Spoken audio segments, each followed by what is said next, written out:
నమస్తే, నా పేరు జ్యోతి. నేను Telugu alliance matrimony mobile app and అలానే బ్రాహ్మిన్ తెలుగు మొబైల్ యాప్ ఫౌండర్ని. పెళ్లిలో జరిగే తంతుల గురించి తెలుసుకుంటున్నాము కదా. ఇవాళ మనం తాళి యొక్క ప్రాధాన్యత ఏంటో తెలుసుకుందాము. మంగళసూత్రం అనే శబ్దము సంస్కృతం నుండి వచ్చింది. సంస్కృతంలో మంగళ అంటే శోభాయమానం, శుభప్రదం అనే అర్థాలు ఉన్నాయి. సూత్రం అంటే తాడు, అంటే ఆధారమైనది అని అర్థం. సాధారణంగా మంగళసూత్రాన్ని 108 సన్నని పోగులు, దారాలు కలిపి తయారు చేస్తారు. ఆ పోగులకు పసుపు రాసి రూపొందిస్తారు. ఈ తాళిని వరుడు వధువు మెడలో 3 ముళ్ళు వేస్తారు. హిందూ సాంప్రదాయం ప్రకారం 3 అనే సంఖ్యకు ప్రాధాన్యత ఉంది. త్రిలోకాలు, త్రిమూర్తులు, త్రిగుణాలు ఇలా 3 అనేవి మంగళకరమని భావిస్తారు. అందుకే మంగళసూత్రానికి 3 ముళ్ళు వేస్తారు. మానవులకు స్థూల, సూక్ష్మ, కారణ అనే 3 శరీరాలు ఉంటాయి.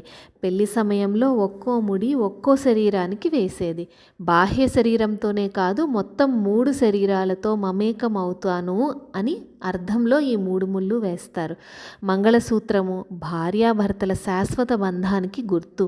శక్తి స్వరూపిణి అయిన స్త్రీ మెడలో మంగళసూత్రం ఉన్నంత వరకు భర్తకు ఆయుష్ ఉంటుందని నమ్ముతారు.